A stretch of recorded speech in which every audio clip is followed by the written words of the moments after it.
Le handball est fantastique, la voix enthousiastique et l'équipe de France féminine de handball est en demi-finale des Jeux Olympiques.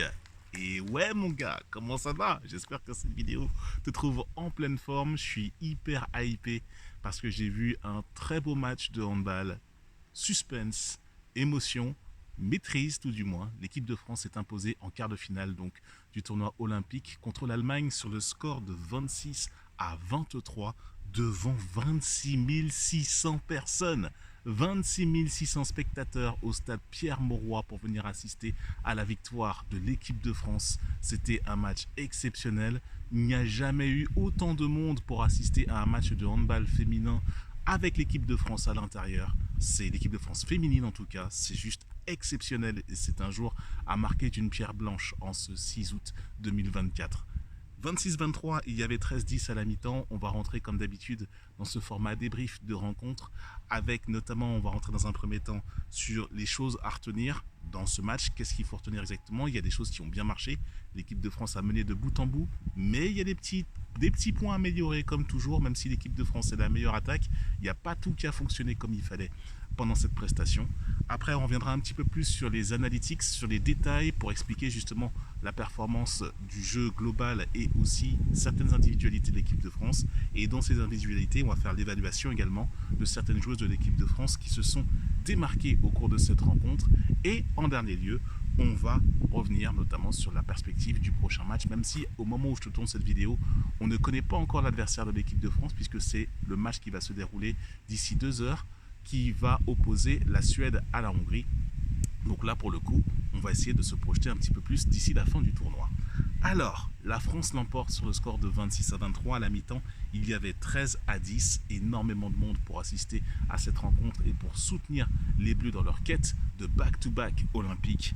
Et la première chose qu'il faut retenir, notamment sur cette prestation, on va commencer par quelque chose de positif, c'est la solidité défensive.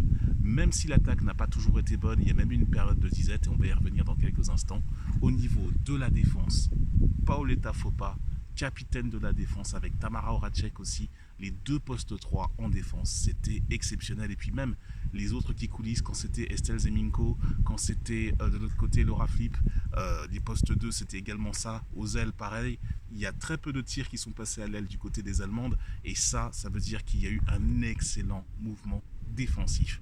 Ça, il y a eu même une période, Méline Nokandi, quand elle est rentrée dans sa rotation, elle est passée un petit peu en poste avancé. Ça a bien varié. Les Allemandes ont eu énormément de mal à s'adapter. La preuve, elles n'ont marqué que 23 buts, ce qui est peu dans le handball moderne en ce moment, qui veut dire que la défense française est absolument intraitable. Et avant de penser à vouloir marquer peut-être un petit peu plus, à vouloir défendre peut-être sur l'équipe de France, il faut surtout penser à lui marquer des buts dans un premier temps. Et tu vas voir que si jamais tu y arrives, et après derrière, c'est compliqué. En tout cas, déjà la solidité défensive, c'est le point qui m'a le plus marqué. Et bien entendu, quand on dit la défense, forcément, il y a une gardienne de but. Laura Gloser a fait toute la rencontre. J'ai été assez sévère avec elle en début de tournoi, je pense à juste titre. Mais depuis que j'ai passé un petit peu ma gueulante auprès d'elle, là elle s'est réveillée. Là encore, elle a une magnifique performance. Quand je regarde mes stats, Laura Gloser est à 13 sur 36, soit 36% d'arrêt. C'est exceptionnel et notamment une très grosse première mi-temps. Franchement, Laura Gloser, rien à dire. Elle fait le job, elle fait le boulot. Elle a fait toute la rencontre. Atadou Sako n'est pas du tout rentré dans cette rencontre. Elle a fait le match de bout en bout. Et très belle prestation de Laura Gloser, une des meilleures joueuses de l'équipe, bien sûr, à son poste. C'est juste exceptionnel ce qu'elle a fait.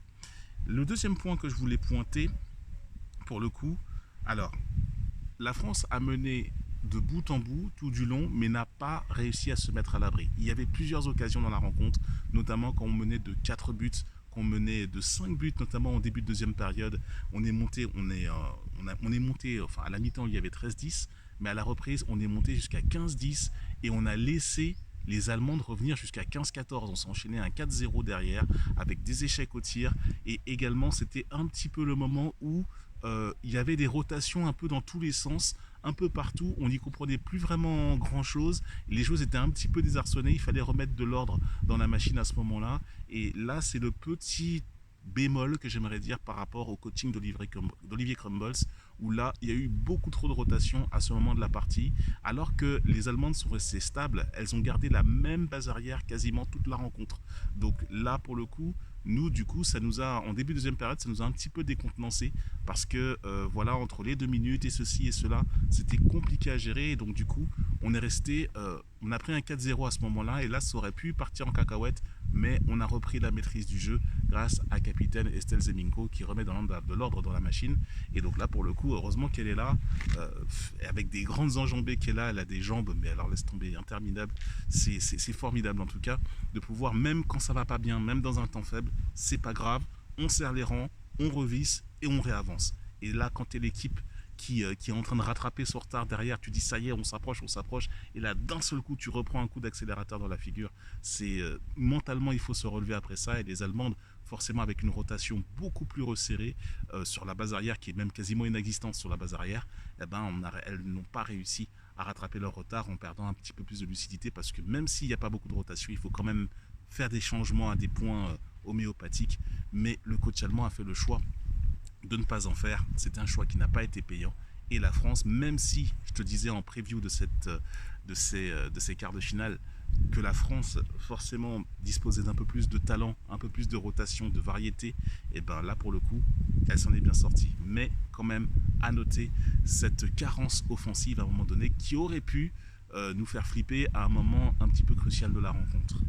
Et enfin, voilà, cette perte d'efficacité offensive, c'est le troisième point que je voulais évoquer, à savoir que il y a eu voilà, cette histoire de rotation, oui, mais en même temps, l'efficacité au tir, même si la France est l'équipe qui a scoré le plus dans ce tournoi, notamment dans la phase préliminaire, c'est l'équipe qui a marqué le plus de buts, on aurait pu en mettre davantage et même carrément mettre le couvercle sur la rencontre beaucoup plus tôt. Donc ça, l'efficacité, je vais pointer notamment quelques joueuses qui avaient eu notamment des situations favorables et qui n'ont pas pu notamment les convertir correctement. C'est des joueuses que quand tu regardes les données, elles ont des pourcentages un petit peu négatifs. C'est-à-dire que Orlan Canor n'est qu'à 1 sur 4. Même à plusieurs reprises, Orlan Canor, je l'ai senti un peu en dedans par rapport au reste des joueuses, alors que Orlan Canor, voilà, ses qualités athlétiques, elles sont pas à démontrer. Mais là, je l'ai trouvé en dessous aujourd'hui, donc seulement 1 sur 4 au tir pour Orlan.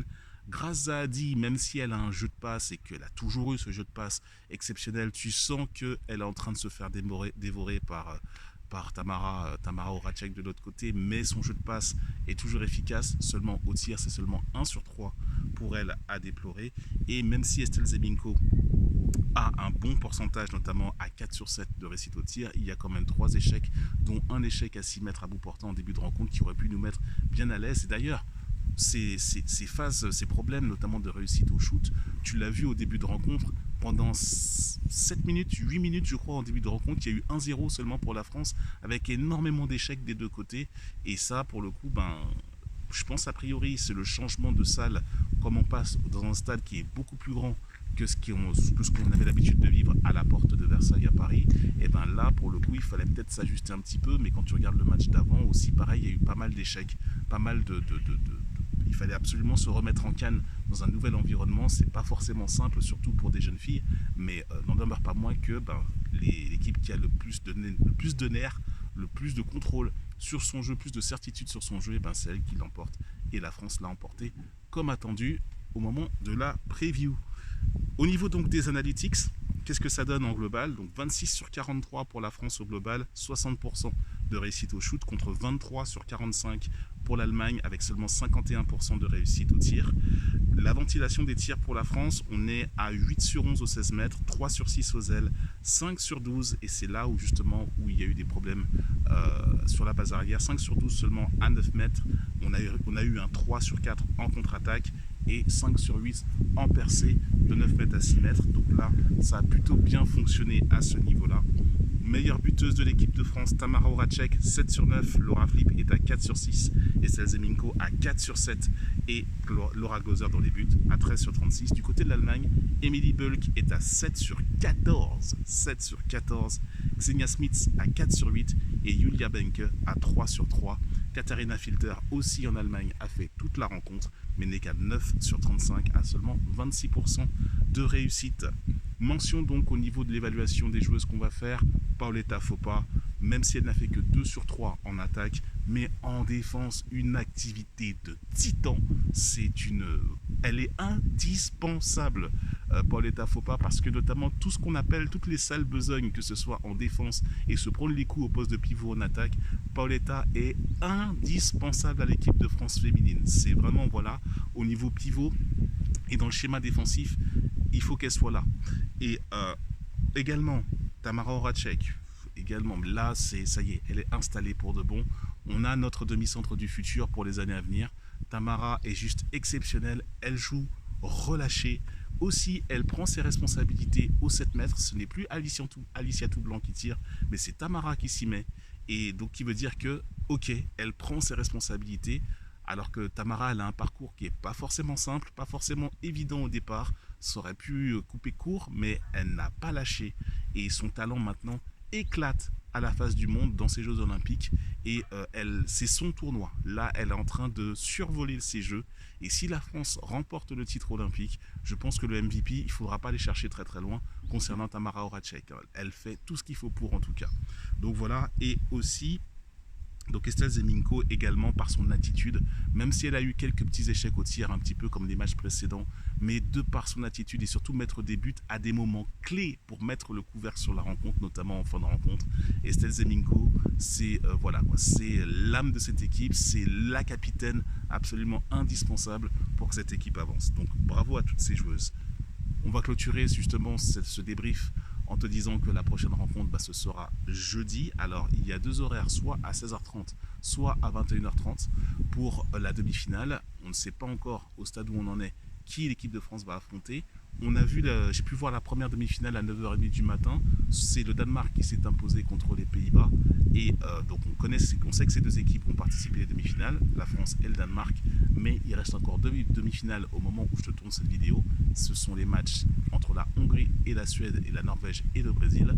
Le Danemark rencontrera le vainqueur de Norvège-Brésil et la France rencontrera le vainqueur de Hongrie-Suède. Voilà pour cette vidéo débrief en espérant qu'elle t'a plu. Je t'invite à la commenter, à liker, à partager, à t'abonner à la chaîne Enthousiastique parce que le handball est fantastique, la voix, la mienne, enthousiastique.